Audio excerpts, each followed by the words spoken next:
Welcome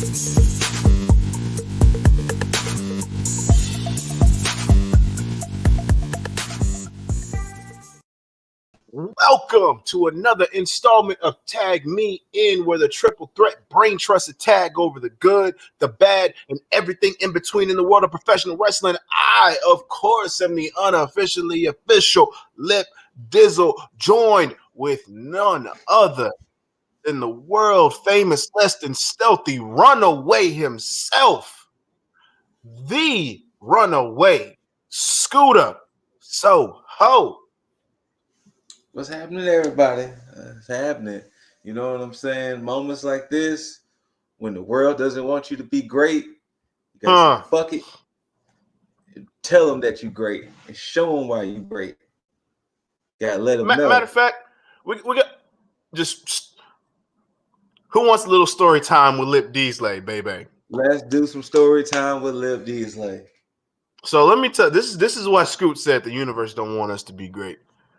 So we were ready to start this whole recap of AEW. And normally, I'll send out the link so we can actually stream this shit. Here's the thing. I sent out the link. From this point and out, maybe like in less than an hour ago. And I'm sitting here just waiting like, all right, 10 minutes passed. And I send the link again. So I'm like, that's weird.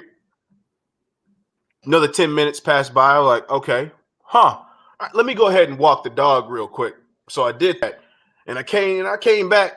Still, nothing happened. So then I get a text from Jaeger. It says, yo, I'm ready to record this. All right. And I'm like, wait. So the link didn't send. Scoop chimed in. Nope, didn't get anything. So I sent the link again. Like, yo, get the link this time? Nope. Tried it again. Nope. Tried typing the link in. And that's stupid to have to type a whole link in. I digress. Still didn't get it. I had to go through further measures to get this link out so they can get in this shit, which is crazy. Which is fucking crazy. But this lets you know we're fucking great in here. So we still make it work and to give you this content. Yeah, y'all gonna get this recap. Y'all got to get these opinions. But ladies, I know you don't see Jaeger here. It's okay. It's okay.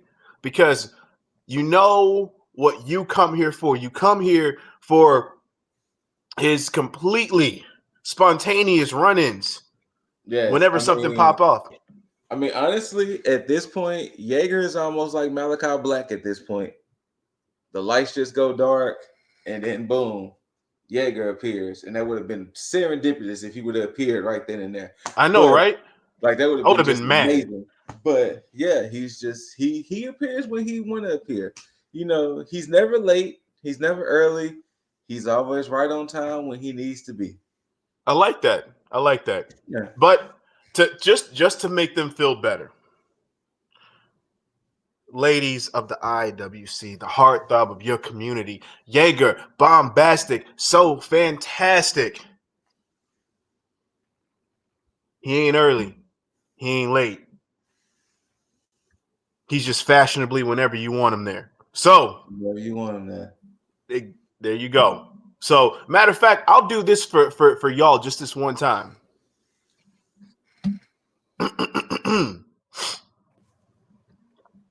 Jaeger, though. For y'all. for the ladies out there. Mm-hmm. Jaeger, though. But yeah. So, wait, before we even jump into this Arthur Ashe Stadium AEW Dynamite scoop, is there anything on the docket with the scoops? So, you know, we're going to just go through it all because, you know, if y'all been keeping up with us, we kind of changed our format of how we do NXT. So, some of the NXT news and WWE news might get mixed up in this, but you see the shit? Hold on. You see? Yes. You see? Yes. Yes. All the mans, all the Kenny mans. Yes. I don't even know what I'm supposed to be seeing, but yes. See, like I just told y'all, he's not late, he's not early, he's right on time. You know what it was? It's the moment we said Jaeger, though, and they were like, "Oh shit, we want him on the screen," and then he popped the fuck up. We said for the ladies out there, Jaeger though, and then boom. You know, guys, I just gotta tell you, a lot of things change once you get your girlfriend pregnant. like your name, your address, the kind of car you drive. No, I'm kidding. No, but nobody's pregnant. Loki, what have you done? No. You know what? You know that scene in Star Wars where he was like, it's like I just heard the collective cries of a million people. Yeah. You can just hear the collective hearts just break of like a million people. No. So luckily, it's okay. I'm gonna follow that up by saying that. I'm gonna reconstruct that. Gonna just glue them, duct tape them. Fix them back together. Ain't nobody pregnant. Ain't no girlfriends. We good. A lot of hearts would have just shattered. No, I can't. True. Can't be having that. Heartthrob for real. DMs is open though. Anyway, there you go. But yes, Grand Metalik apparently requested his release. Oh. Huh. Yeah. I want to say no. I don't think I heard that. I don't believe I did. Did they grant it though? Not. It hasn't been announced yet. The story just came out was Tuesday. Okay. Tuesday, I think. Huh. So I guess we got to see when that happens. There are new women tag team champions in WWE. Rhea Ripley and Nikki ASH. Yeah. I'm just reporting news, keeping people updated. Remember when Rhea Ripley was like a threat for the women's championship? Look, they actually held the belt. And Rhea lost the belts. They went on to do other things. But hey, we did get the New Day versus Bloodline that opened up Raw, but unfortunately ended in a fuck finish, which was the weirdest finish ever to me.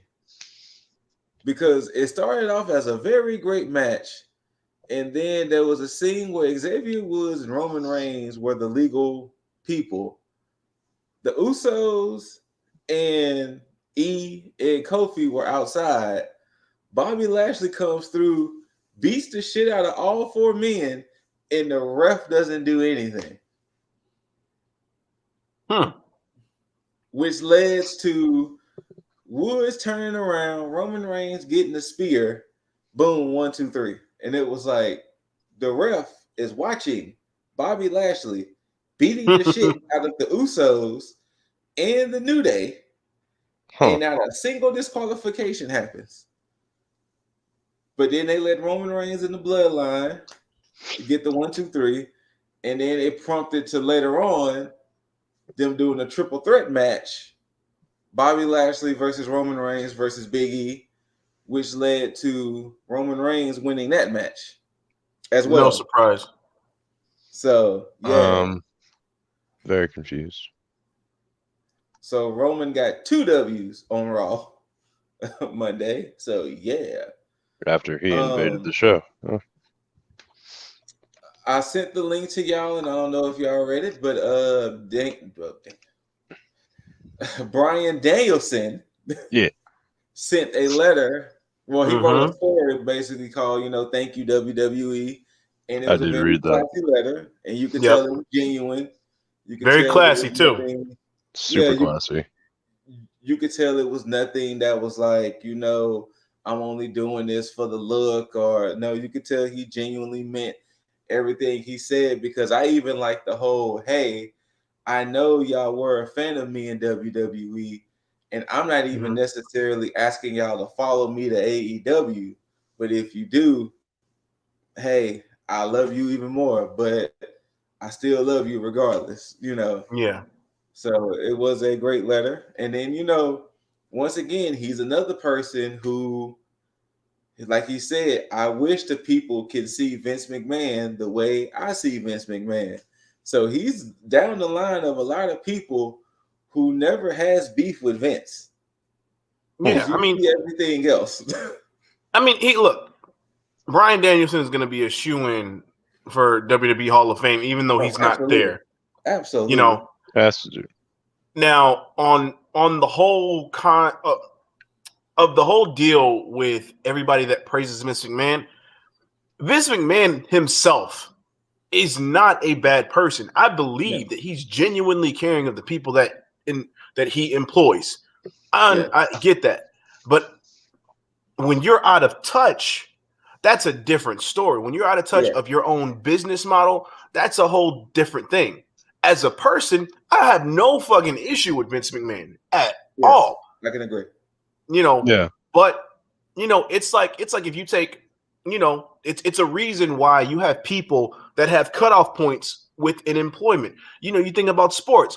You don't see, a 50, 60, 70-year-old person playing football or fighting in the UFC or, so on and so forth.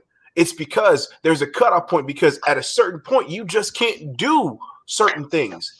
And if you're somebody who has been doing something for so long and you don't keep up with the times and you're out of touch with pop culture, with reading the room in terms of what people like, and you're only focused on a stubborn deal where it's like, okay, this worked for me at this point in time, so it's going to continue to work because it's what got me here. What got you to the dance isn't always is what's going to keep you there. And that's what we mean by being out of touch. But yeah, I do believe that, people like Bryan Danielson, people like Christian, people like Edge, people like Triple H in certain cases, people like an Adam Cole. I understand that they have good things to say about Vince. I don't think there's anything bad about him. That I think everything they say is true in that sense. But as a business sense, at right now, absolutely, completely out of touch. So yeah. A couple of more stories before we get to Dynamite. They did officially announce today that starting January 5th, Dynamite is moving to TBS, but Rampage is going to stay on TNT for the moment. What is funny though is that we joked about there being a TBS title or switching the TNT title to the TBS title, but now it looks like the women could potentially have the TBS title. Now, so I could see them moving. Interesting move, personally, because the problem is you're basically going to have almost TBS and TNT competing with each other, because the basketball is going to be on one, AEW is going to be on the other at the same time. So that's going to be interesting to see how that plays out. Yeah, when it plays out. Jaeger, you sent us an interesting story. If you want to read more into it with the whole Andrew Yang, and he wants to yeah. So Andrew Yang is apparently looking to get a better treatment of the WWE talent as far as human relations and payment and all that are concerned. I'm not gonna lie, I did kind of gloss over it because these are things that have been needed to be touched on. Yes, but and I mean, these have been issues that we've been wanting to see, get, what's the word I'm looking for? These are issues that have been needing to be addressed for a while now, because like other corporations, WWE likes to think of their employees as contracted hires or contract labor rather than actual employees. So I'm glad to see that somebody, and even better that it's a bigger name person like Andrew Yang, can bring some spotlight to that. Sorry, I'm not touching up too much on it. It's just something that's been well known. I mean, Andrew Yang been on WWE's ass for the past year now, so yeah, he basically is taking the Riley Freeman approach for my Boondocks fan. You gonna pay what you owe. So, dear Santa. So that's basically what's happening, and kind of piggyback off of it a little bit. I mean, it makes sense. It makes sense that I'm pretty sure there's mad money being left on the table because of these contracts and the way it's designed, it's mad money being left on the table. You talking about they don't have? You talking about the company doesn't have to pay for travel? They don't have to pay for hotels unless they're going overseas or whatever. They're considered independent contractors, but they can't work in no other companies or take any indie bookings. They had to stop Twitches and YouTubes and cameos and stuff like that. So yeah, I'm pretty sure there's mad money being left on the table due to the fact of all of these rules WWE sets. Now, one thing that I do hope that he does, because one thing I don't want this to do is I don't want this to look like it's a vendetta against Vince McMahon from Andrew Yang. I would hope that this is genuine and he's starting here in WWE because it is the conglomerate. It is the one that is the most glaring in terms of money and in terms of restrictions for professional wrestlers. But I would hope that he looks into other companies that could potentially be doing the same thing and hope to unionize the other professional wrestlers that aren't having the same leeway, you know. But yeah, so if this is just a start to a bigger thing, all for it. But if this is just a vendetta against Vince McMahon because of the money they made previously over the past couple years, then I would say check yourself bore you get too far and end up making yourself look like the bad guy in the end. But I do support this wrecking move, yourself. Yeah. I was trying to steer away from being cliche and saying that, but I'm glad that you backdoor with that shit, though. Yes, sir. Yes, sir. But yeah. So, fellas, how do y'all feel that essentially Owen Hart is all elite? All fucking for it. And it makes fucking sense. Big ups. It makes sense because now, you know, the only place you could have potentially thought about putting Owen Hart in as far as like Hall of Fame, video games, merchandise, whatever, would be WWE because that's where he would be more synonymous and more familiarized as far as the community. But AEW makes sense.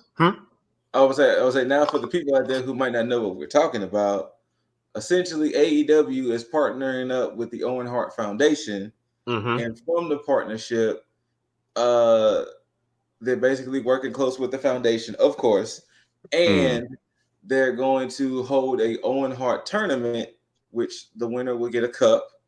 And called the Owen. Called the Owen. Yeah. And Owen Hart could appear in the AEW game if they choose to put him in there.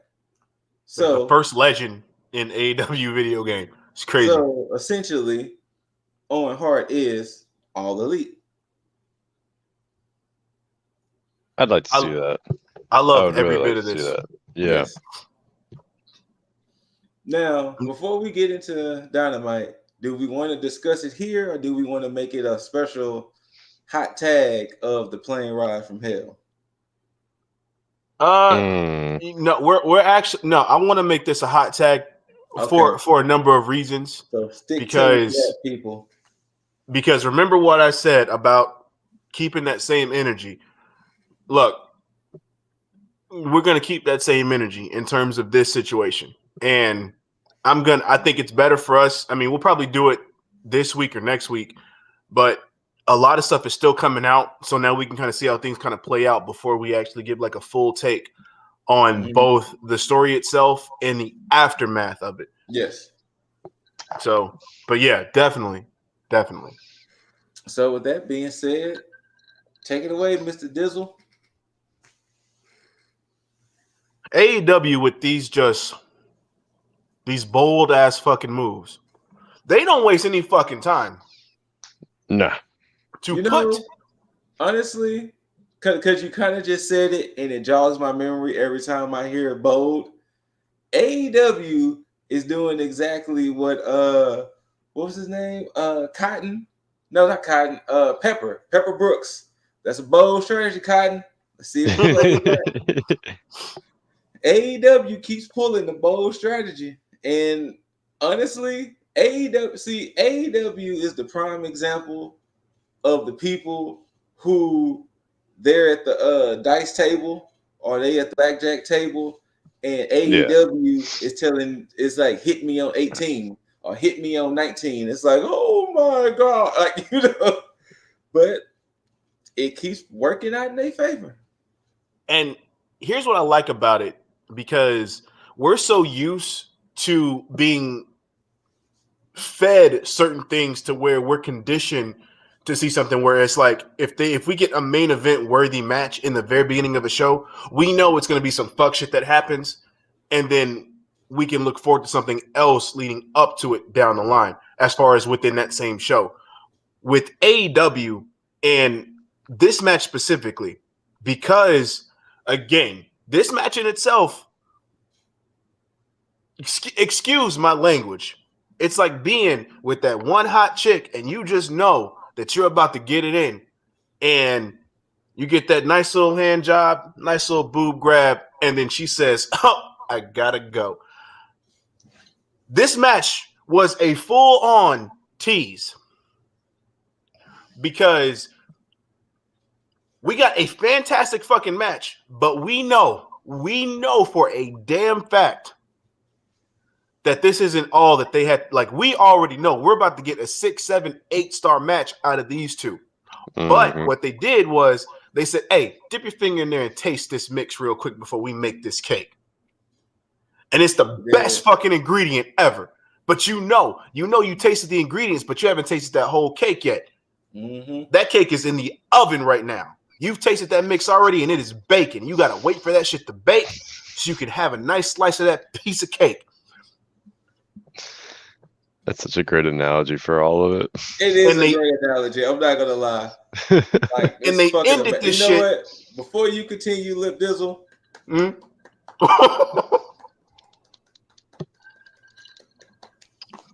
Thank you. They ended this shit on a fucking time limit, knowing full well that they were probably going to piss people off with not getting a definitive finish, but also having the respect of all the true pro wrestling fans to understand, okay, we're building towards something. We gave you this. We didn't make you wait till a pay-per-view to get this in a main event status. We said, you know what? We're going to give you this nice little exhibition, end it here, send you home happy with what you're going to get later on. So that way, when you do get that payoff, you are going to get one hell of a fucking match. Guaranteed. Can't fucking wait. On top of that, Jaeger, I know you'll love this. And they almost got me. I literally thought they were going to go commercial free, but they only had one fucking commercial break with picture in picture. Yep. The only thing that really happened was some outside the ring stuff that I mean, it's kind of typical of whatever. That's honestly typical of like a commercial break piece. Yeah. But to do that whole 30 minutes and only do one commercial break, the only downside is that as soon as I heard them say this is going to be a 30-minute limit match, I was like, oh, we're going to a draw. Mm-hmm. Because it was for the belt, right? No, it wasn't. It wasn't. Okay, then. But you know, the funny part about it wasn't until I think the announce team said something, I totally forgot about the time limit.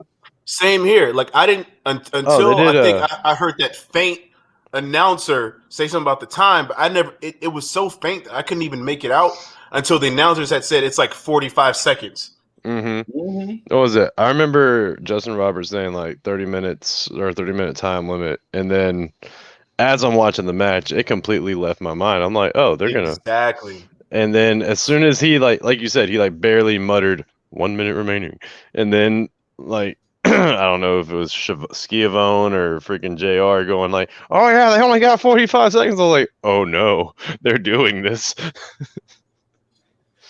And that they did. Oh yes. Man, it was such a beautiful match. And to start the show with it, of all things, that like CM Punk said later on, like how do you follow that? Yeah, and we'll definitely get into that promo too, because it was right after this shit. But I mean, just to see the look on Danielson's face before the match even started, and then the moment that the collar and elbow tie-up happened, everybody erupted. You get a pop from a collar and elbow tie-up? Fam. And you know what, too? You know what's going to always help Danielson? What's always going to help Danielson, especially if he has these grueling matches, is that I guess the way his body is built, his chest area is always going to look just so my fucked gosh. up. And it's going to always make it seem like he's going to have these knockout, drag-out brawls because he's going to always look so just battered. And here's the thing that I like about AEW bringing in credible people, because again, with Kenny, this is not a knock on the rest of the AEW roster, but with Kenny actually having quote unquote competition coming in to help him step his game up, because he doesn't have an Okada in AEW to have these just burnout fucking matches. To, you know, he doesn't have a Kota Ibushi to come in and say, hey, let's do this. Now he has a CM Punk who's getting back on the wheel. Now he has a Bryan Danielson who is ready to just say, fuck everybody. I just want to have a good fucking match, to help push him to be back at that best bout machine, Kenny Omega. And last night, we saw it. And I was like, okay, this is the reason why I appreciate Kenny Omega. And that's not to say that I completely forgot about what he was capable of. It's just the fact that when we're enthralled in storylines and here and there, and the way that AEW books things, sometimes it gets he's been doing enough to get by, in my opinion. That's not a knock. It's just the fact that we haven't had that 5 to 7 star competition to go up against Kenny to have these breakout matches like this. And you're not going to see G1 Kenny against Jungle Boy. Correct. No knock on Jungle Man, but he's just, I don't want to say he's not there yet, but I mean he's still young. Mm-hmm. Like, Kenny can't go that whole extra distance like he does against Okada, like he would have gone against Jungle Boy. Yeah. Or like he has. It's like you just said, it's very refreshing. It's very, like, this is when I'm okay with, like, as people on the internet and trolls want to say, ex-WWE guys, this is when I'm okay with these people coming in. Give me more of this. I'm glad you said that, because I was going to touch on that too, and because that kind of changed my opinion on a lot of things where they talk about, you know, bringing in a lot of these old guys is taken away from the young guys, and it's like, no, looking at that match makes more sense as to why we have these seasoned vets in here now, to show them, okay, this is what a quote unquote 5-star match looks like. Take notes. Yes. You know? So it's a nice, smart, and a very tactful move by Tony Khan. And I think this is probably done by design to show everybody. Like, he's like, I'm not going to tell you all my plans. I'm just going to let you see for yourself. And I think this is one of those things. So, for anybody who doubted why these people are here, CM Punk, Bryan Danielson, etc., this is why. This is why. Developmental within developmental. Yeah. So all the while getting their in-ring experience in Dark and Elevation. Mm-hmm. In the best way possible. So and the reason, and this is the reason why it's also pretty dope for this shit, because most people would think because they have a time limit that they book themselves into some type of corner. And I think it's the complete opposite, because where you have WWE, and it's not a knock on WWE, just the way that they do things. Whereas with WWE, they book a lot of fuck finishes to save everybody within the match. The time limit does a lot more in that process, because it's like, well, those are the rules. We can't really get mad at it because nobody, beat him at the finish. Nobody made it to the time limit. Nobody did what they're supposed to do within that time frame. And on top of that, they don't rely too much on that time limit because you see a lot of finishes. I think the most notable ones that we've seen as far as time limit goes have been Cody and Darby, have been, and I think at this point, we get we had Cody Omega and Darby and Brian and now Bryan Danielson and Omega. And I think there may have been one more, but again, that's what I'm talking about. It's not like we can count on two hands. What is we can really only count on one hand how many times the time limit has really run out. So and I appreciate that. So AEW's doing it right, and they're doing it very fucking smart, and it makes sense because we can look at each match and say, oh, okay, you know what? That makes sense. Can't get mad at it. I can be mad that it didn't finish the way I wanted it to, but they're following the rules at least, outside of, the refs having their own discretion, but that's a whole nother conversation. Props to the commentary, like just building up the little hype, like, oh, if Danielson only had like 60 more seconds, I'm pretty sure Kenny Omega would be tapping out, blah blah blah. Like just adding the extra hype, like getting people to get more excited, like, man, I want to see this again. I want to see this go like a whole way. Like give it a 60-minute time limit, see how they do. There's that one troll I saw on the internet said, yeah, but Shawn Michaels and Cena went like a full hour, blah, blah, blah. Like, that may be true. At the same time, there were plenty of like break moments for them throughout that whole match. And just for the record, the Cena versus Shawn Michaels trilogy, I loved. Oh, yeah. No, it was great. Especially 2 and 3. 2 and 3, fan-fucking-tastic. But, my opinion. But yeah, the only blemish, and I'm glad you brought that up too, Jaeger, the only blemish I hated is that once they did on commentary talk about, if you only had 60 seconds, he put the LaBelle lock in, but it was so awkward when he was putting in because everything was pretty much already done. It sounded like he was still like in go mode. There was a rest point, and then he went to it. And then, of course, when you had Bucks and Cole come out, and I did like the super kick, though, on Danielson, because it was the perfect moment to prompt Jurassic Express and Christian to come out. Everything just worked seamlessly. Outside of that one blemish, everything else was fucking perfect. I'm a little indifferent with that part. The whole triple super kick. Just a little bit. Like, I can see why it happened. Don't get me wrong. But I'm a little indifferent with it. I mean, the super click had to get a super kick, That is true. But I'm just ready for these trios belts to show up. So, to be perfectly honest with you, I think I would have liked it better if when the Elite came out to pull, Danielson off of Kenny, and the Elite had Kenny, and Danielson was in the corner by his own.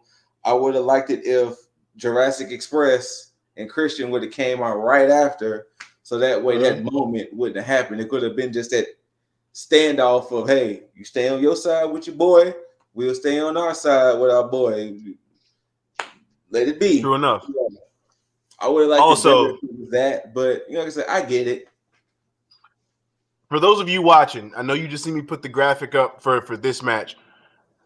This isn't us starting. This is pretty much the end of us talking about this match. Just go back a little bit and then watch it, because it was my fault. I completely forgot.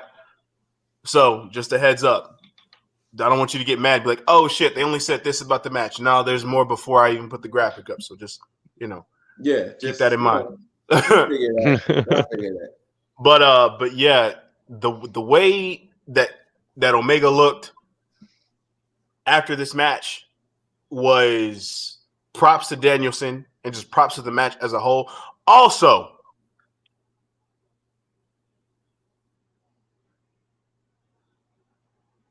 he wore the motherfucking shoes with the Pepto suit. All right, I'm out. Hey, look, crossing shows, though, Malcolm Bivens is looking pretty sweet in that suede suit. Look, I'm not. Look, I gave him props already. Who said that? I'm not doing it again. But either way, outside of that, fan-fucking-tastic match.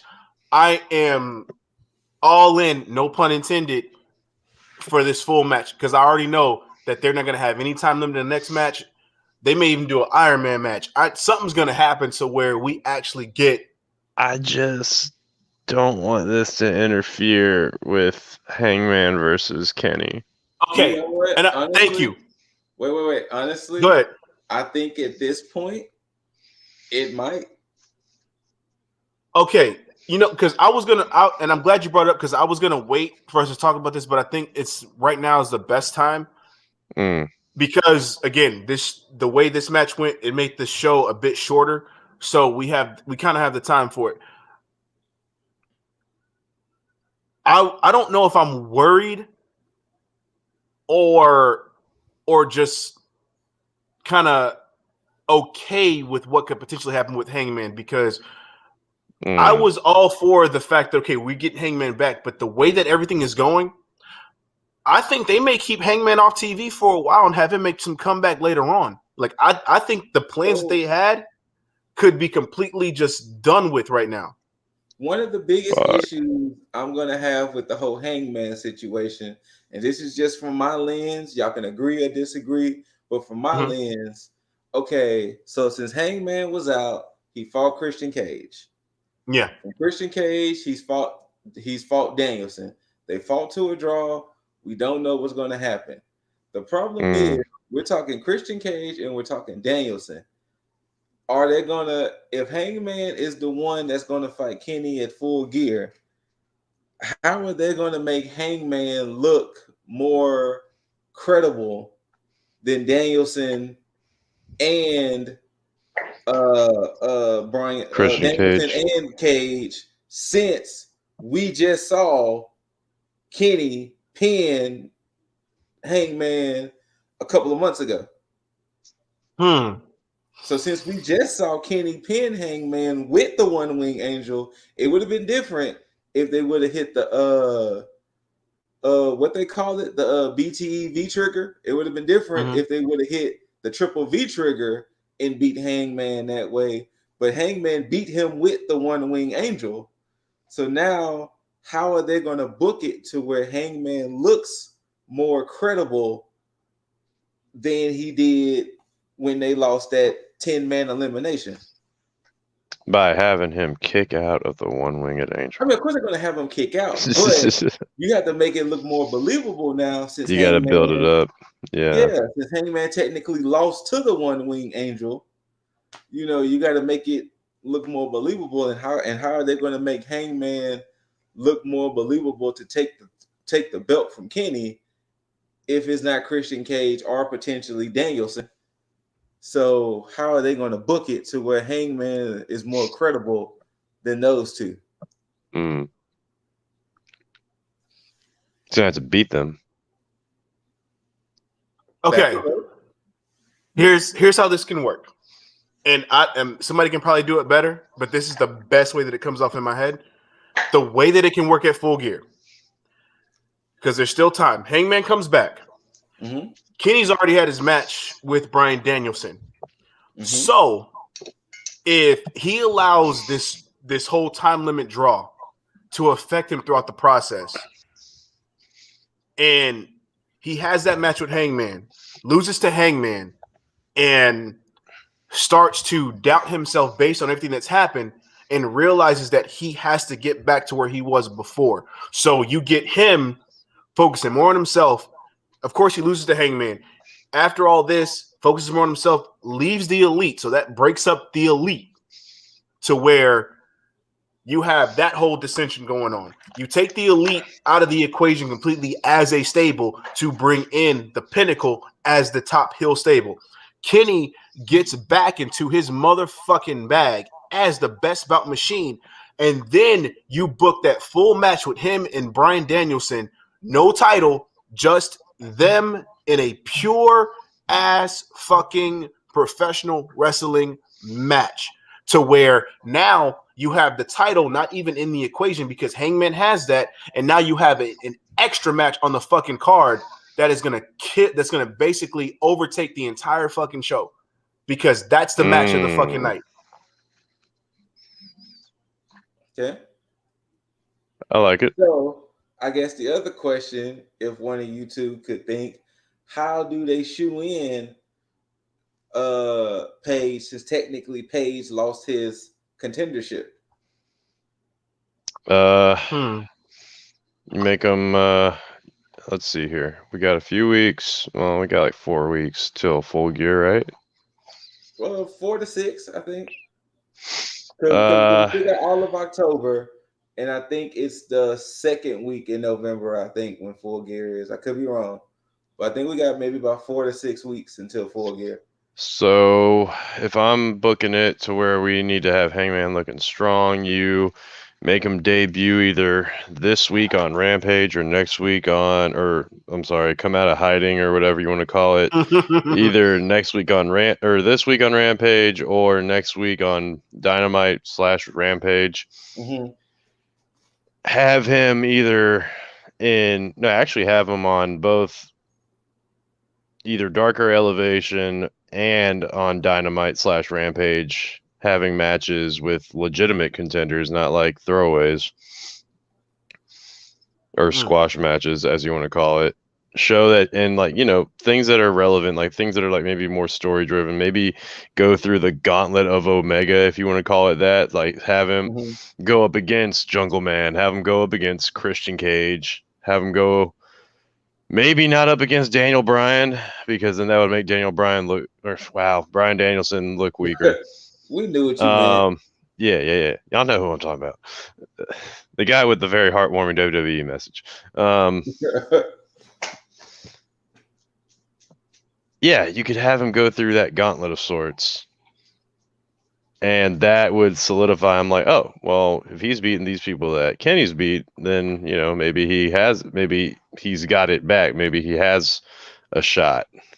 Well, let so me that way, another question. No, what's up? Do y'all think they just save Hangman to possibly next year? I did think about that. I thought about that in the process. Revolution. It's a possibility. Or they do another Winter is Coming. Or that too. The only problem is that they would have to have put that title on somebody else in the between time, because I don't see Kenny. So? Yeah, I don't see Kenny holding that title that long like that. I don't see him holding all the way through next year. Only because if we think about it right now, we think about Omega, we think about Britt Baker, and we think about Miro. Miro's not losing the title anytime soon. Baker's not losing that title anytime soon. The only singles title that rivalry. Yeah, the only singles title that really stands a chance of being lost right now to somebody else is Omega's, because it was already in the cards for Hangman. True. The only other title I can see being lost anytime soon would probably be the tag titles. Nothing against the Lucha Bros, but I mean, if they set it up right, it could be FTR, it could be Santana and Ortiz.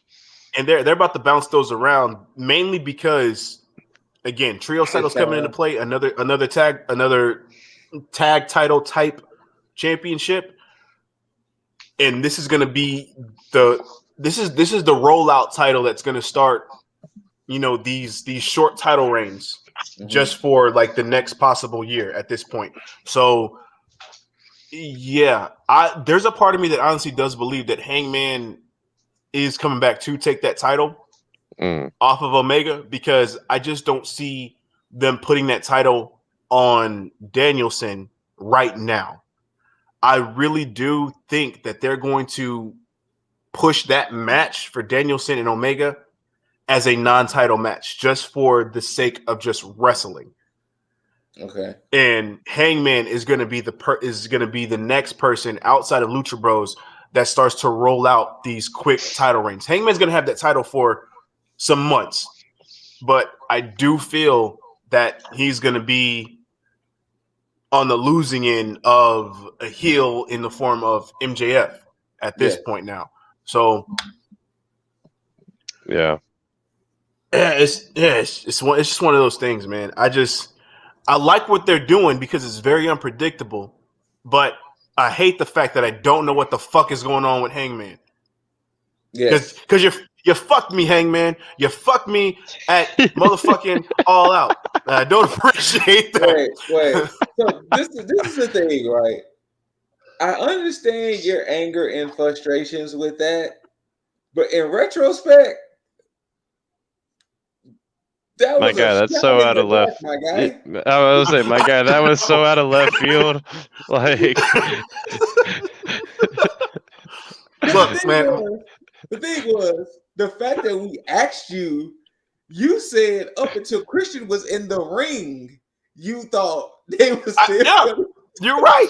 And look, even when Christian wasn't, even when the bell rang, there was a part of me that was like, okay, something's gonna happen. Look, get it.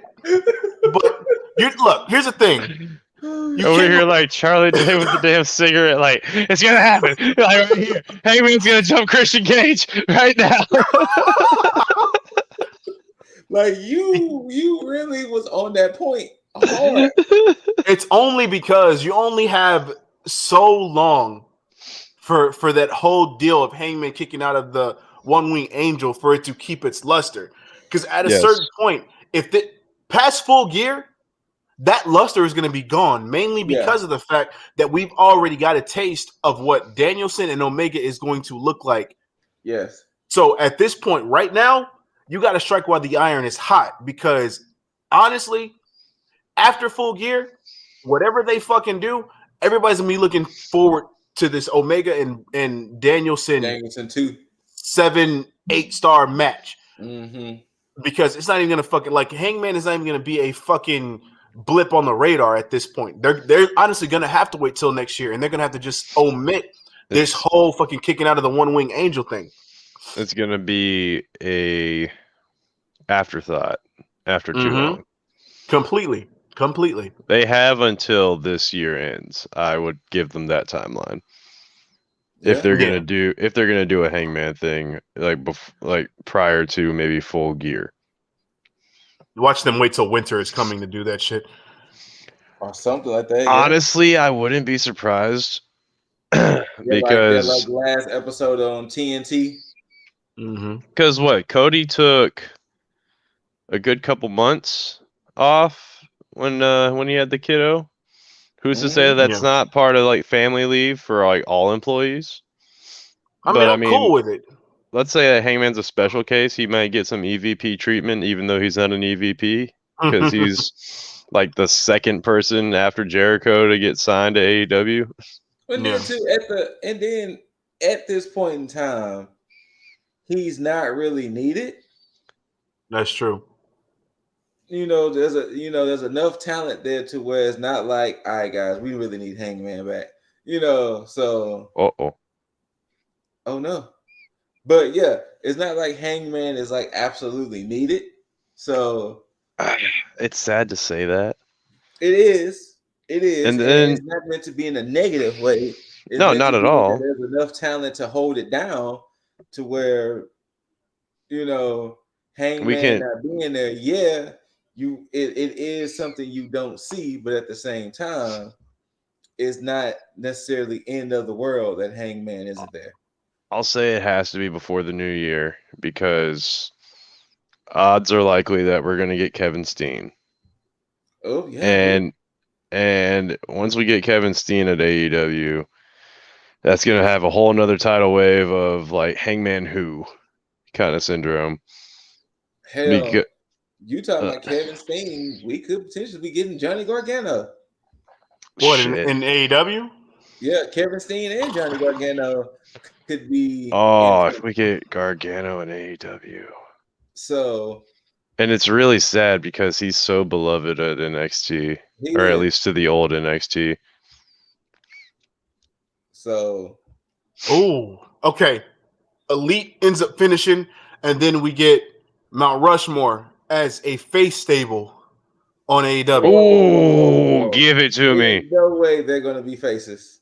Because look, it's okay because it's a different thing. So what they do after Kenny leaves, the Elite, Good Brothers are gone. No. It's going to be serendipitous because Steen is going to come in. Exactly. Steen is going to come in, and then they're going to stomp Kenny's ass out. Kenny's going to become the face. Okay. Wait. So then, what about the? So we're gonna have two top heel factions. Wasn't technically the Pinnacle and Inner Circle the two top heel factions at the moment when that happened? I mean, I don't think that was a weird fucking like. So that was a weird thing. I mean, they eventually went face, but yeah, the Pinnacle is going to reach that pinnacle. I think where or that Scootical is it. That too. I think what's going to happen is the way the Pinnacle is being booked now and the way the Inner Circle is being booked now, it's going to stay that way. It's hard to, you got to think, as of right now, Cole came in as a heel. The Young Bucks made this switch.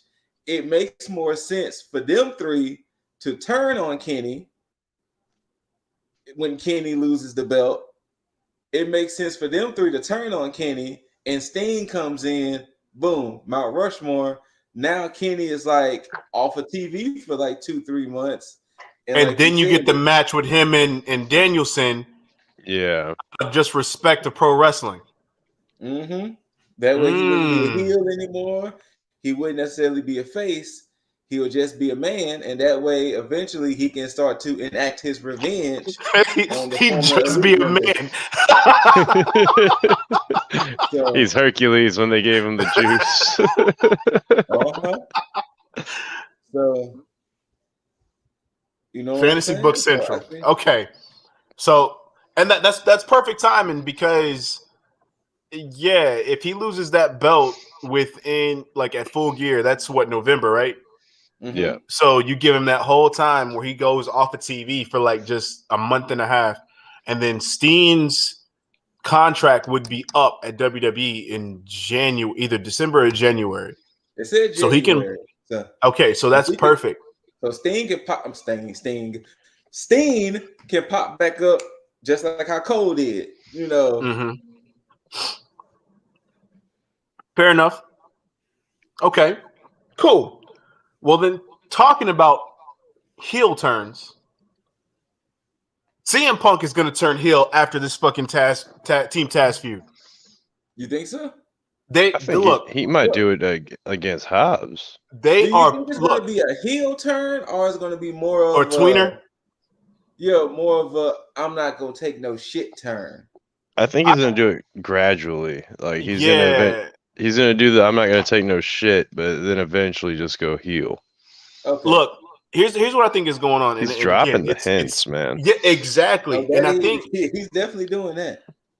And I'm so glad we got that impassioned Punk on his promo because I was like, oh yeah, this is what I missed. So instead, it's funny how he got impassioned about how much he's there for the fans. Because what I think is going to happen, Jaeger, you can say the whole Charlie Day shit all fucking day because I don't care. Go ahead, because do it again, Go ahead. I'm waiting for him to start talking. Check this out. The whole Team Taz things happens. He's doing it for the fans. He keeps talking about it. But that straight edge shit starts happening again. And then we get the truest booking of the straight edge society within AEW. Oh, so you heel turn bring back the SES? So in some way, shape, or form. I'm assuming WWE has that shit like trademark, so he's gonna do something different. But look, it's gonna happen because it makes the most sense. How else do you turn people against Punk? He starts criticizing drugs and alcohol. I know how they do it. Oh, no. Hold on. The straight edge shit. Sorry to interrupt you, Scoot. No, go ahead. The straight edge shit is clearly the Bucks thing, though. So are you trying to tell me that somehow the Bucks might be joining CM Punk on this? This is how they're going to turn CM Punk heel. And once again, Jaeger, you can get ready to do your Charlie Day thing. Yeah. I think what's going to happen is he's going to fight Team Taz. Mm-hmm. And to get Punk to certifiably turn heel and to make people dislike him, oh boy. The boy? He has that match with Jungle Boy. Oh. I thought you were talking because you froze when that shit happened. I was like, wait, that's a fucking cliffhanger. The fuck? No. I thought with Jungle Boy, and he hits Jungle Boy with like 7 GTSs and shit. Then it's like, wait, whoa, what is happening here? Like, wait, whoa, stop this. You want to make it more malicious? He beats Shadow. What, dude, on Marco stunt? No. He kicks Shadow Luchasaurus. Then it's like, oh, this ain't the CM Punk who just debuted in this company. This is a different man here. No. I think if we're gonna do some Charlie Day shit, I think we keep it within Team Taz, and he gets brutal on Hobbs, but for some fucking reason, Taz decides to give Hook's debut match against CM Punk. and then Punk just obliterates that poor dude. Well, the only reason why I don't want to say he's going to turn with Team Taz because Team Taz is already seen as heels. So Punk just beat the shit out of heels. He just beating up on heels. That's why I mean, like Boy that's why I say. That's why I say Hook, because he's a kid and he ain't had any matches. Nobody's gonna boo CM Punk for beating the shit out of Hook. They're gonna cheer the fuck out of that. I mean, they might cheer out of that first couple GTSs, but like after, like you said, Scoot, 7 of them, everyone's gonna be like, yeah, stop. He's already. You're like, stop. He's already dead. That'll be the first time that you get the unanimous chant of "Let him die." God! Now, since Mr. Deasley here has mentioned the Straight Edge Society, I guess we can read Charlie Day some shit. I might have to make an amendment to what I said last week.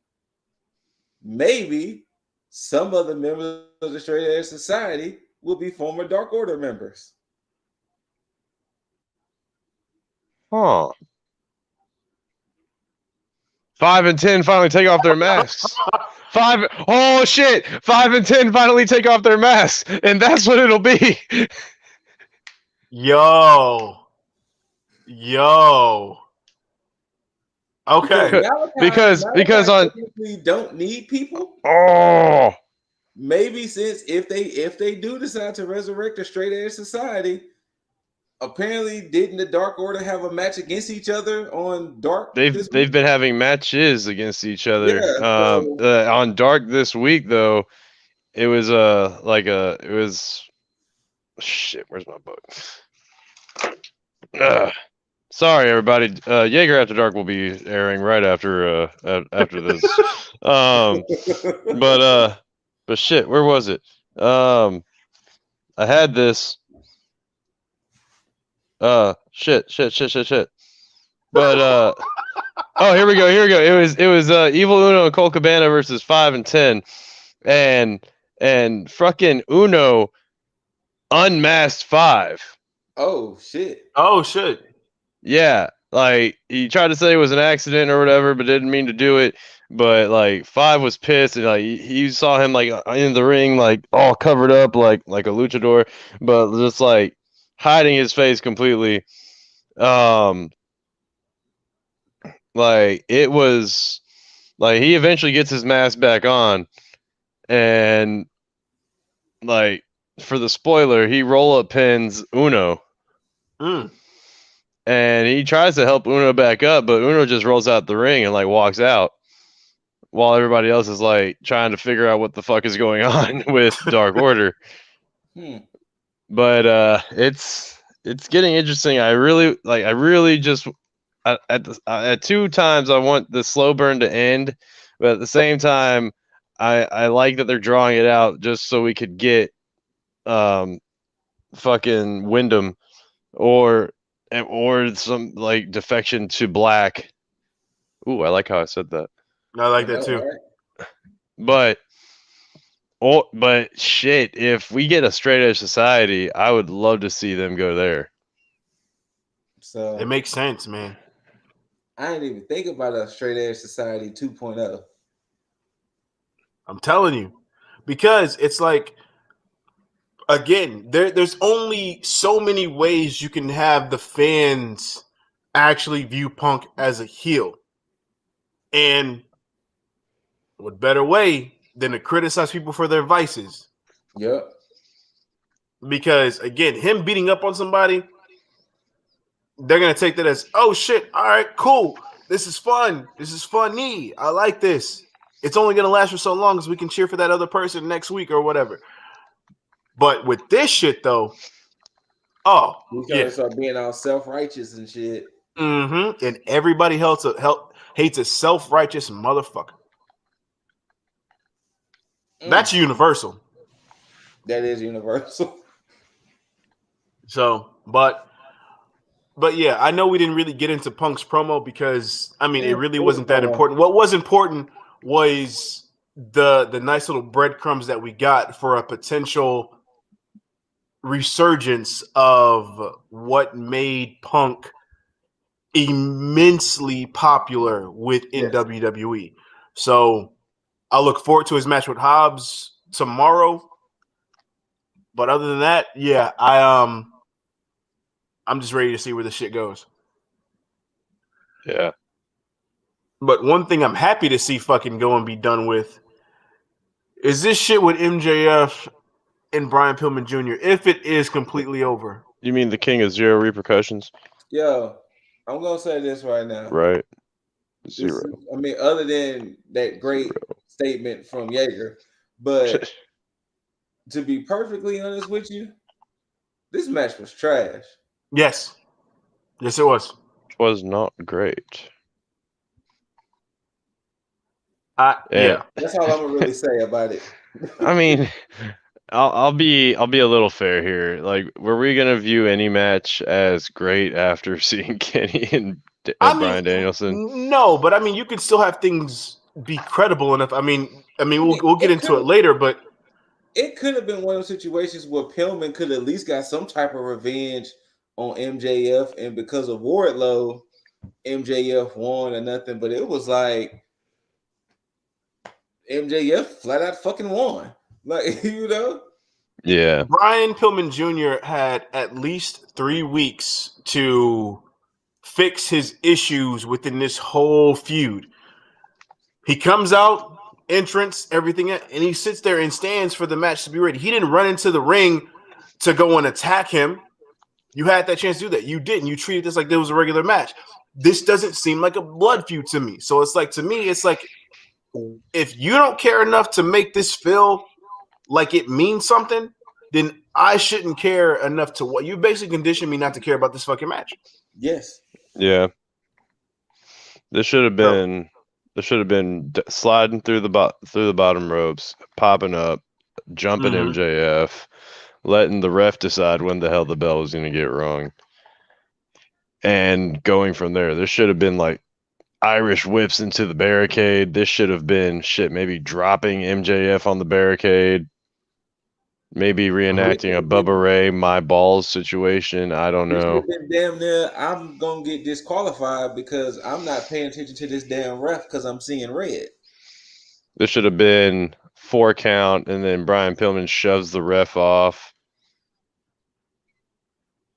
Yeah, this should have been enraged Brian Pillman Jr. and he missed a layup.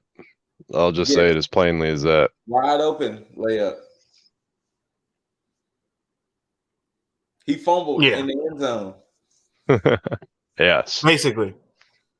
So, but yeah, that was that fucking match.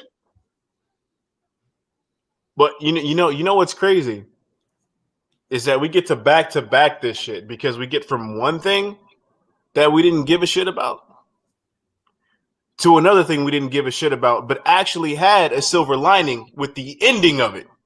Yeah. I was just happy that Malachi won. Same. Because they really made this shit feel like Cody was about to come in this shit and actually win this fucking match. Especially because Brandy came back, and it was like, oh no. I was like, oh no. Yeah, exactly. I looked at Ashley. I was like, damn, Cody gonna win. And even during the match, they made it seem like he was gonna take this out of nowhere. Now, so to give a shout out to Authors of Wrestling, he brought up an interesting point with that match. They on the commentary team called it corrupting Black Miss. I did see that. Yeah.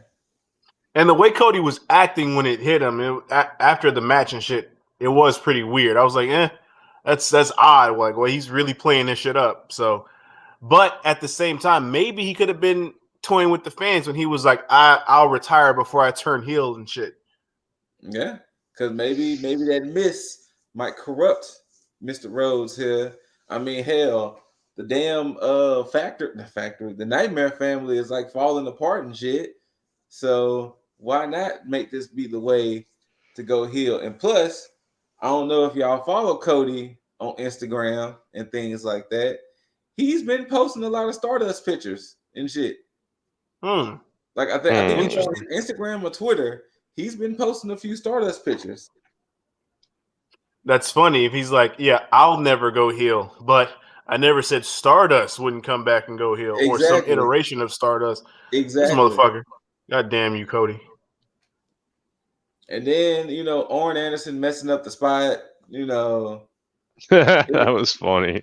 Like the way the fans reacted, like, oh shit, he fell. It was just, I don't know. Funny part about it was this would have been the perfect match for Thea to debut. Oh, stop telling me these things. It would have. Brandy kind of, getting in the ring, flicking off and telling Malachi, fuck you and all of that. This would have been beautiful for Thea to have debut, but, unfortunately. You know what? It would have been. Now I'm just thinking about Malachi's entrance. It would have been amazing with like Thea doing a From Dusk Till Dawn thing with like a python.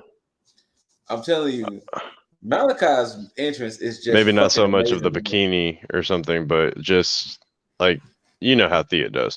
But anyway, that entrance is just perfection. It is. You know what else is perfection though? Miro. His motherfucking promos. Why?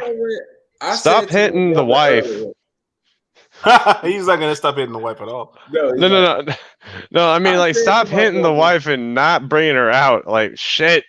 Let CJ come to the ring.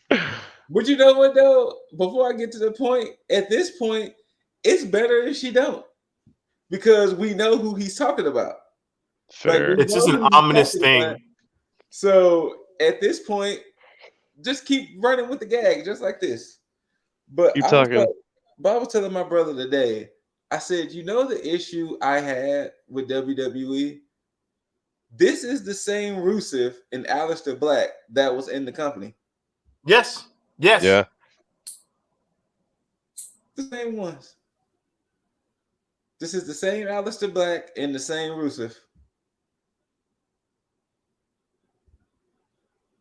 Booking is different. It's like when you handcuff a talent to the point to where it's like you basically gimp them versus a company who respects their talent and gives them full range because they trust their creativity and says, you know what? If you're going to get over, it's going to be because you did something, not because we force you to do X, Y, Z.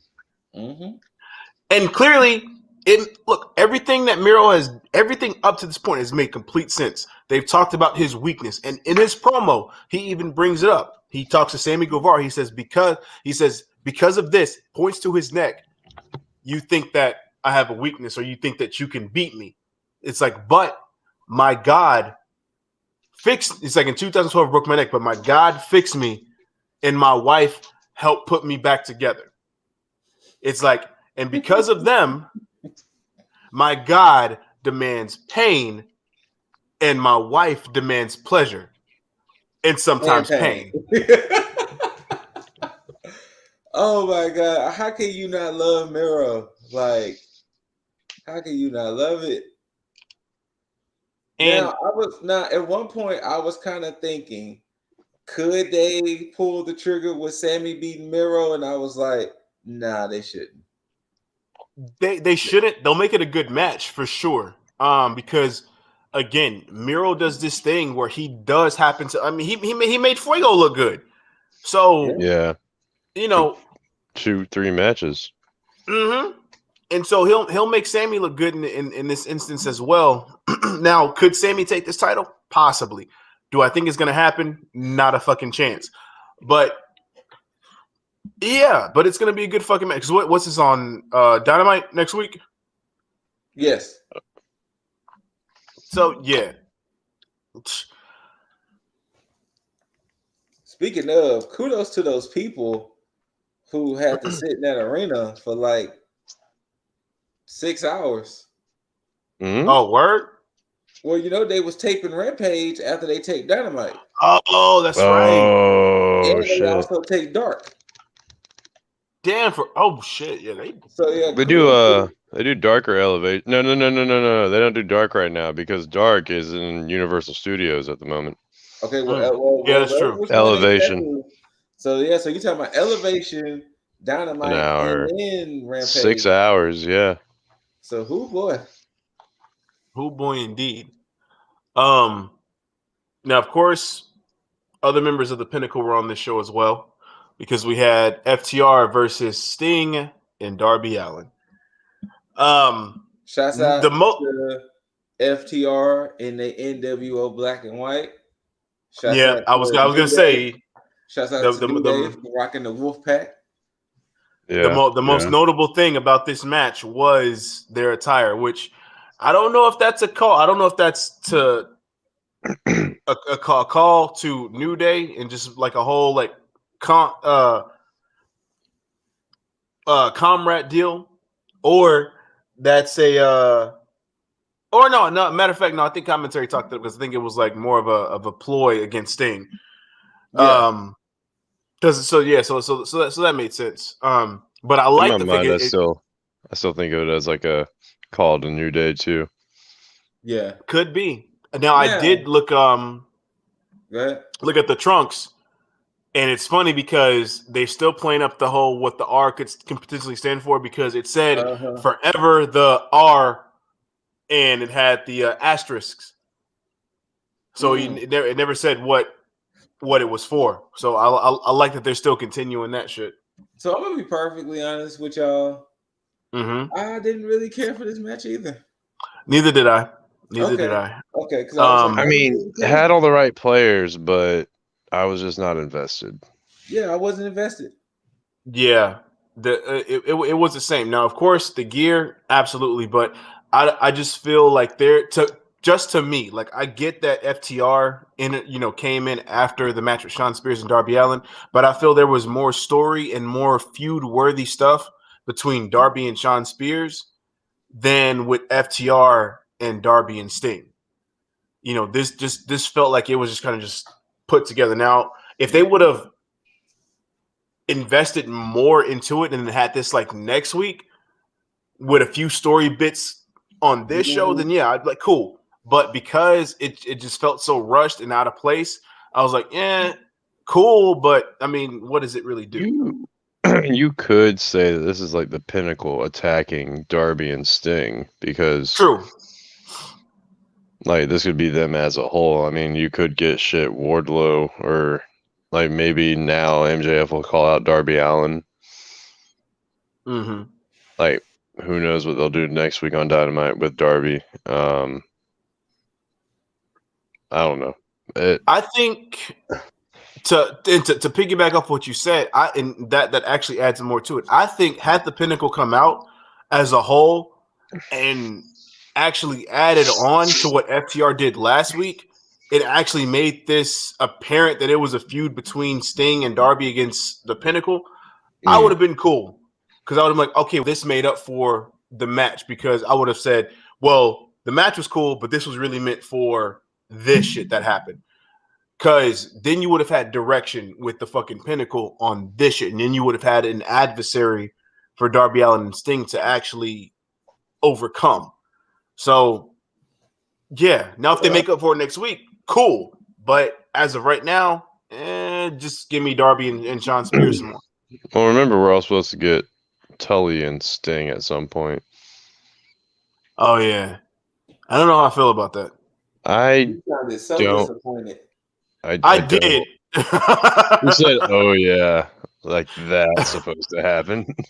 You sounded so disappointed.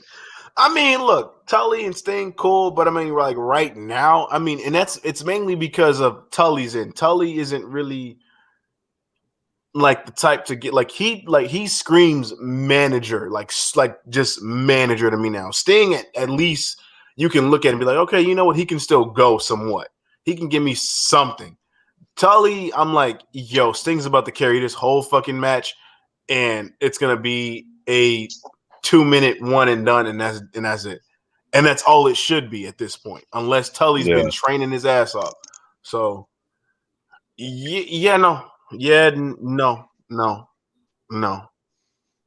Over here sound like Consuela from Family Guy. No.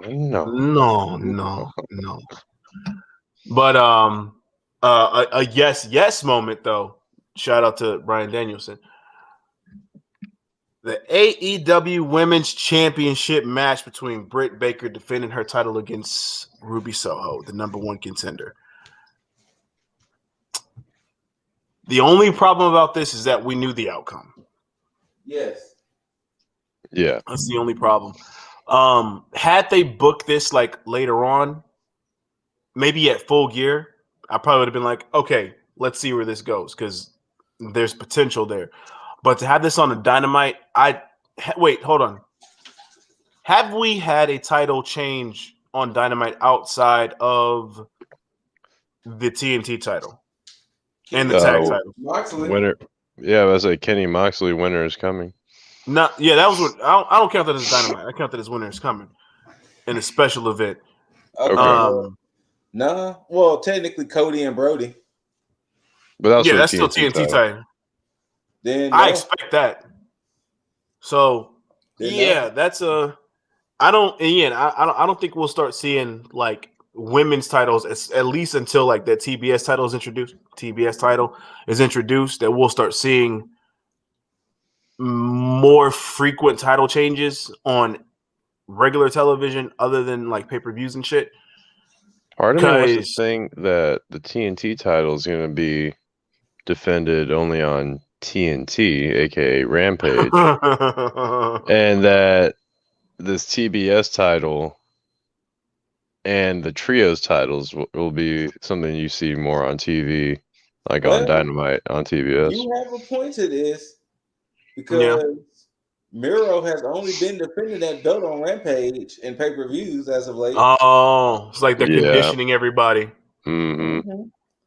Which I mean, I'm still cool with because at least we know that there's something to look forward to on like Rampage, like as far as conditioning us to be like, okay, well, you know what, we're gonna get a title match. So if you want to see a title match, especially with Miro or up and coming superstars, Rampage is the place to be. And then with the TBS title, yo, you want to see these women knock shit out? Watch the shit on TBS. Mm-hmm. But I know I text you guys this in the message.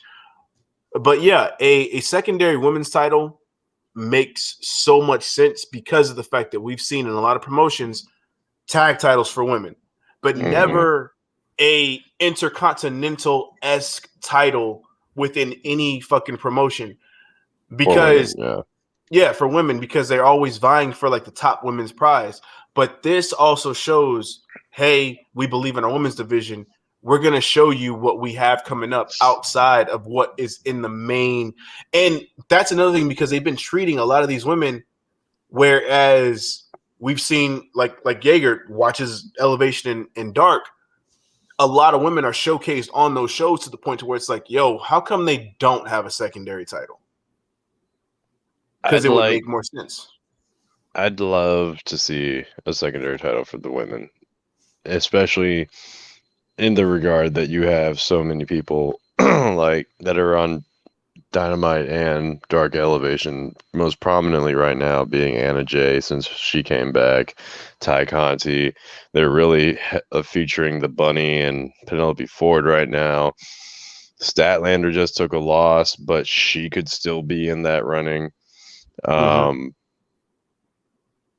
Especially because they put these like matches on Dynamite as well, where you're just like, if you're not somebody who's keeping up with the storylines, you're just like, well, okay, so why are we getting this random women's match?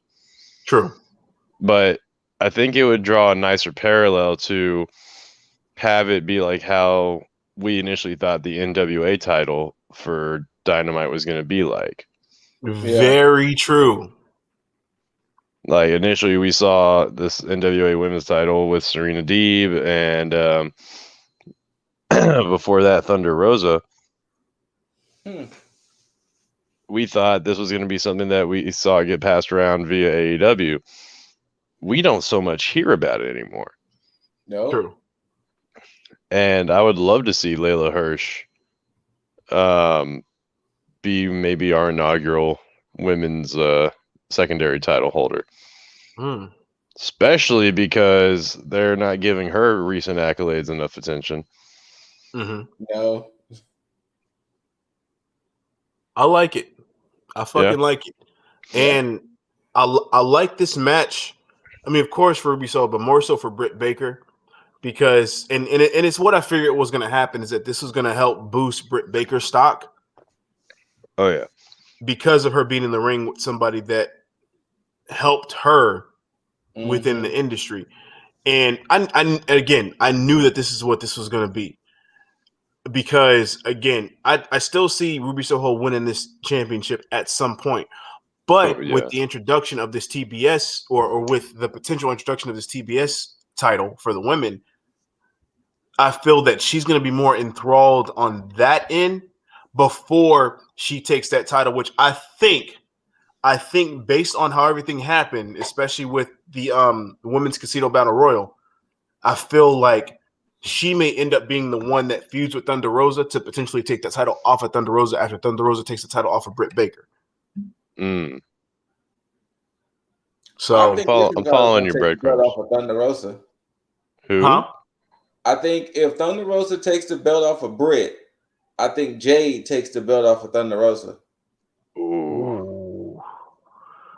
And maybe Ruby might potentially take the belt off of Jade at some point. So you think Jade will be ready by that time?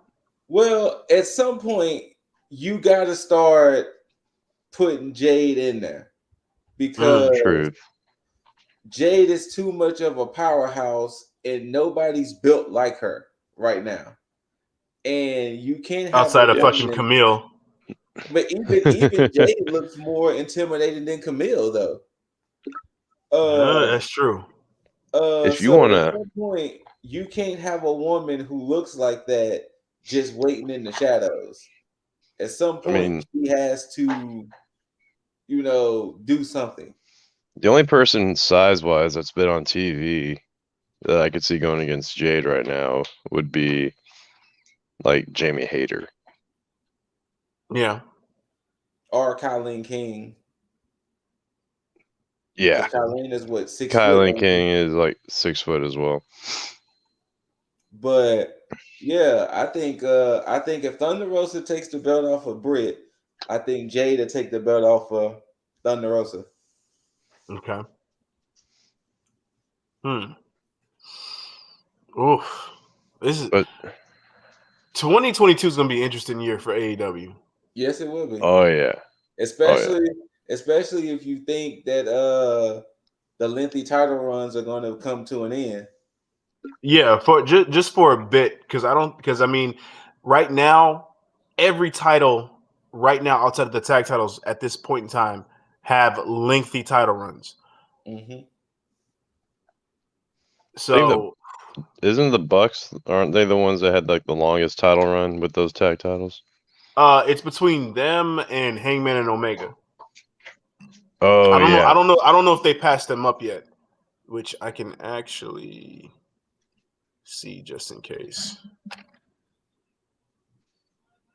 Because that is actually interesting. Because they it's possible that they could have, but hell, there's never any telling. Mm-hmm. Because let's see, They were over 200 days. The Bucks.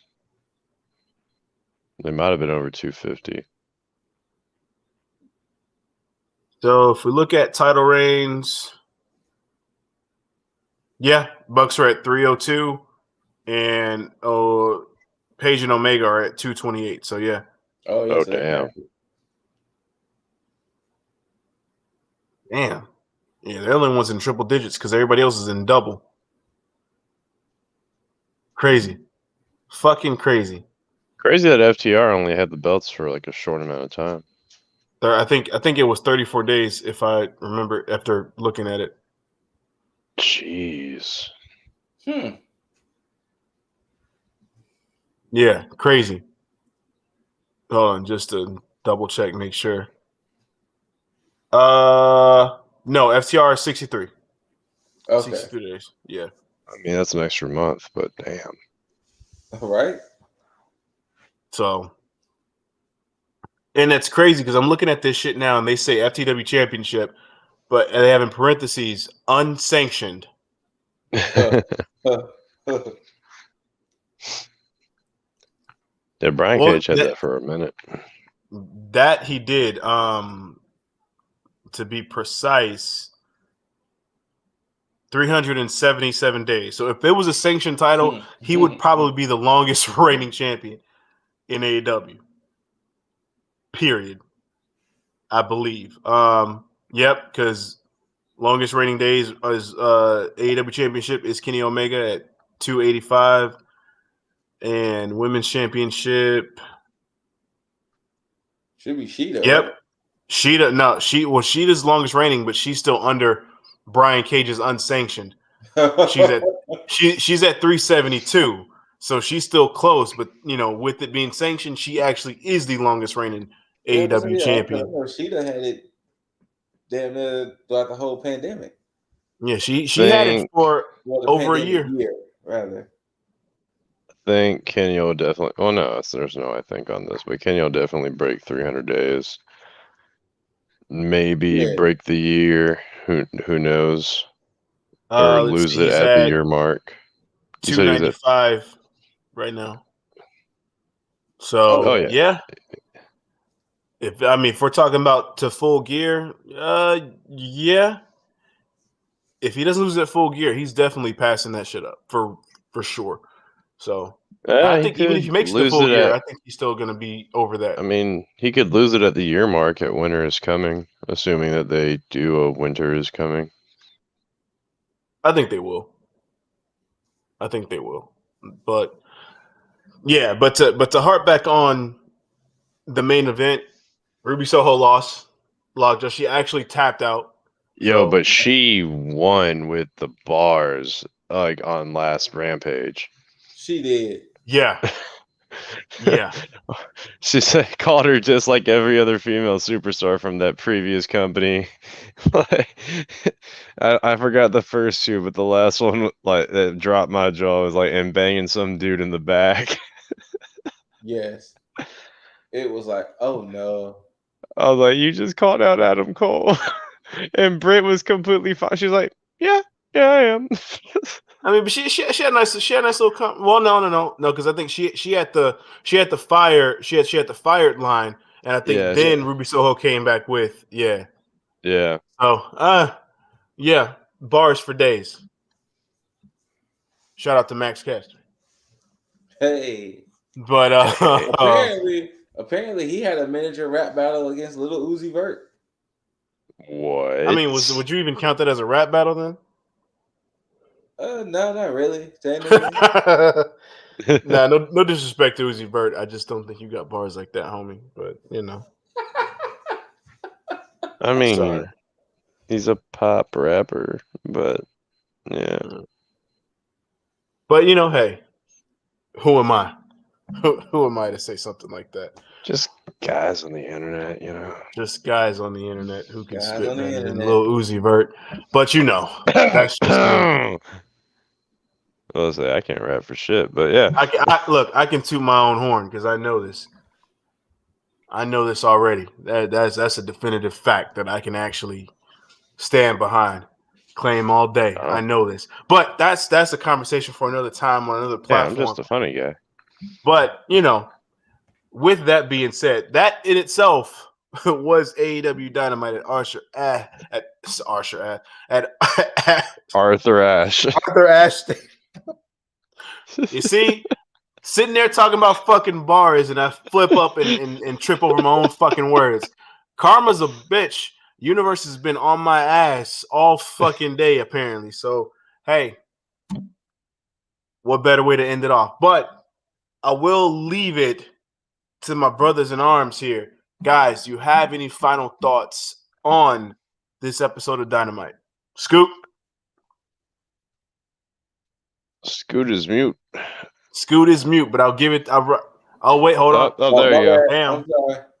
I'm sorry. He had to run to the Scootical real quick. Yeah, I'm saying, I had to, I'm saying it takes a while to come, up, but y'all get it. He got that Omni-Man speed. Exactly. I enjoyed it. Like I said, I enjoyed AEW. AEW is hitting a stride for me where it's definitely becoming more good than bad. Mm-hmm. And it's definitely becoming one of those things to where I kind of have to see what they're doing next, So yes. And the good thing about AEW, it keeps you guessing. So that it does. Kudos to all Elite Wrestling. Kudos. I'm excited for part 2 of this Danielson Omega feud. I don't know when we're getting it, but whenever it comes, I'm just gonna be there going, only to see that 7-star match. Britt, Dr. Baker, our favorite sponsor and friend of the show.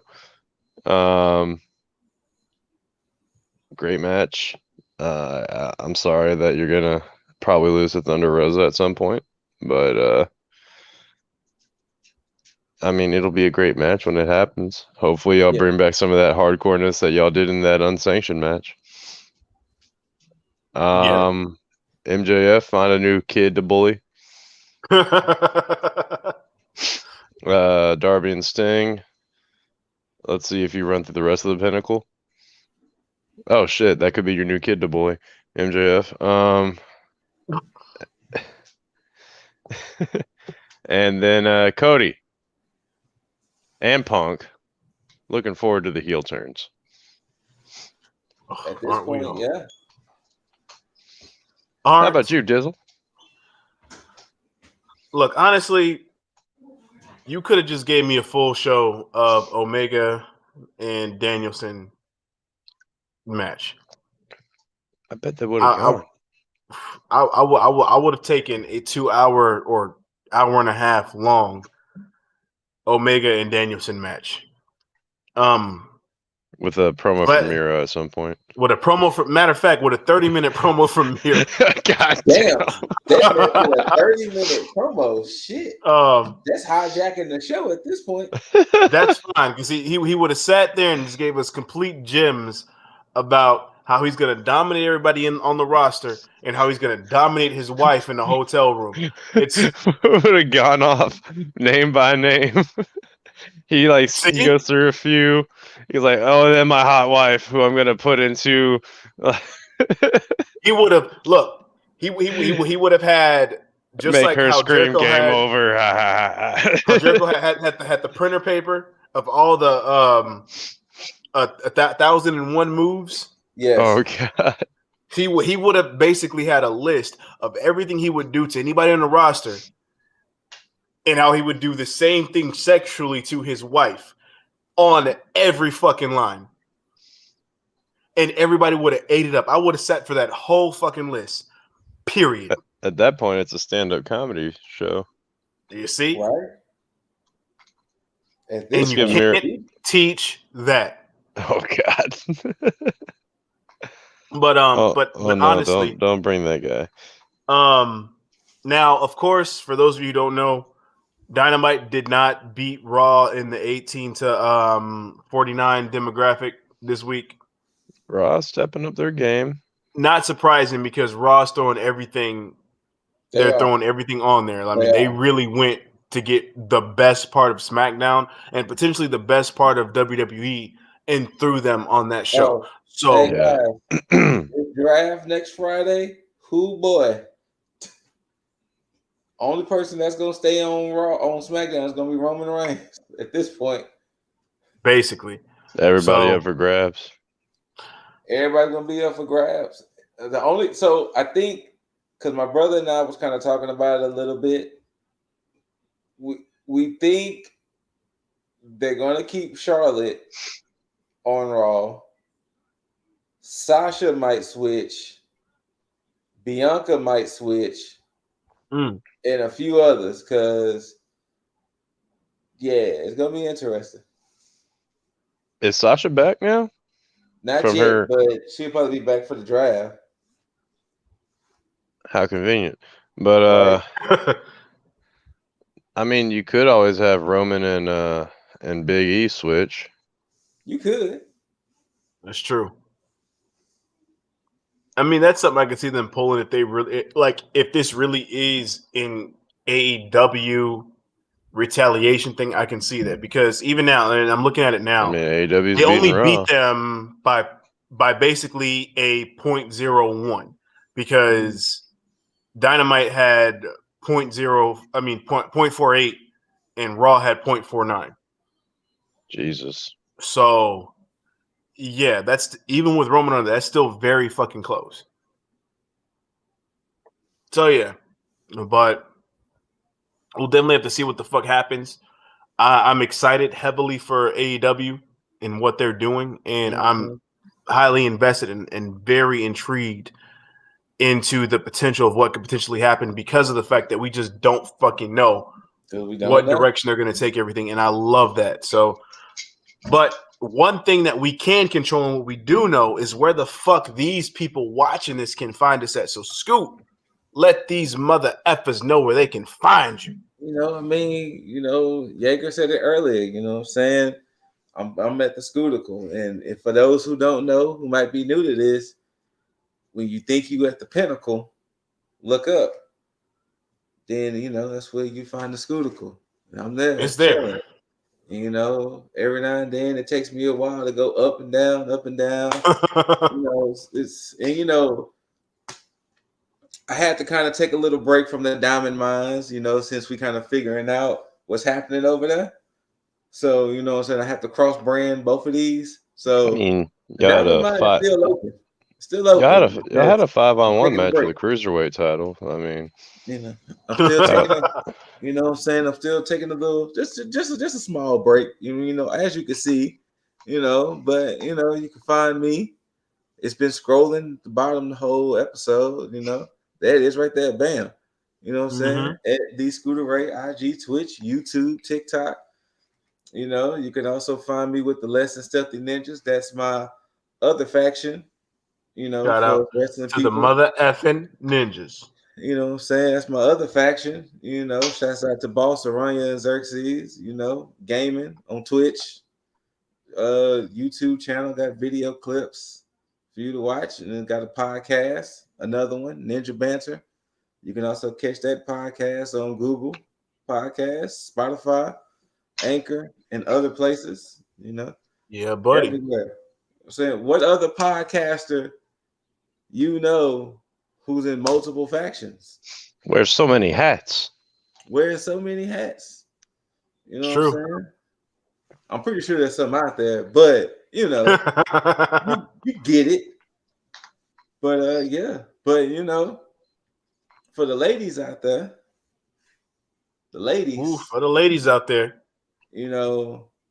for the ladies who get flustered when that third screen pops up, Mm-hmm. They need to find Mr. Jaeger Bombastic either in real life or on the internet. Don't give out your address, but where can they find you? It's gonna be 7:30. No, I'm kidding. I mean, ladies, if you want to find yourself right here, then you can just hop in the DMs. But if you don't want to hop in the DMs, you're a little shy, you little like you want to like get to know me a little bit first. You don't want to do coffee just yet. Go out to eat some sushi or something. You can always hit me in the Instagram. It's coming around. But you can hit me in the Instagram. Can hit me in the TikTok. Yep. Oh, he didn't flip it back. Okay. No, he haven't flipped it back yet. Oh. Oh, my bad. Yeah. There's other stuff going on, so I'm trying to like. No. You good? Look. You good? Oh, there it is. Right here. It's right there. It's right there. Bam. See, right like there. we said earlier, he's not late. He's not early. He's always right on time. Yeah. Right where you want him to be. Came up when right you want him to be. Ooh. Yes. Anyway, Instagram. If you really wanna get in the DMs, if you want to game with me, Xbox, PlayStation, it's all the same name. It's all right there. TikTok as well.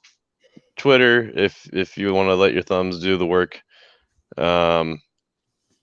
Hey, just holler. But if I haven't gotten around to you, or if you've just been waiting for that message and you're feeling a little upset about it, don't be upset. Don't. I'll get there. We'll have that time. Patience. But until then, before then, if you really want something to like pick you up, something to lift your spirits a little bit, I can really only point you to one direction besides Loki on where you can get that. That guy. I guess that is true. There is positivity in the world. Messages all over the place. Lifestyle 1UP. Get that daily dose of positivity on all your podcast listening platforms. Hell, even on YouTube. Not only that, the TikTok, the IGs, the Twitters, all that good shit. But you want to shoot the shit though? Lip Deasley. IG, Twitter, TikTok, YouTube, etc. I know, we plugged Less Than Stealthy Ninjas, we plugged Planet Nico, we plugged T.A.G, we plugged Scoot, we plugged Jaeger. I have to do a shameless plug for the Buffet Boys. Hey, shouts out to Prime. Though. Prime example, J-Vaz. Look, the Buffet Boys is a great name. It's a great name. We spread the love over here because this is part of the family. Damn. I don't care if even if it's not your cup of tea, still check it out because it may end up being your cup of tea. Could make your buffet. One thing I always say on here, well, not on here, but one thing I say just in life in general, in terms of the people that I deem as family. If I eat, we all eat. So if they're doing something, then I got to make sure that I plug it because for those of you who don't know, I'm going to put you in the know so that way you do know. And if you do know, then you can go and go check out the show for the Buffet Boys. So go do that shit. Because if you don't know, now you know. Now you know. Shout out to Hit Row. See how that shit came full circle? I love that. Thank you, Jaeger. I appreciate that. Jaeger's been on with the back door all fucking show. Yes. But it's one of my favorite spots. I mean, what? But before this gets too graphic and too Jaeger after darkish, right?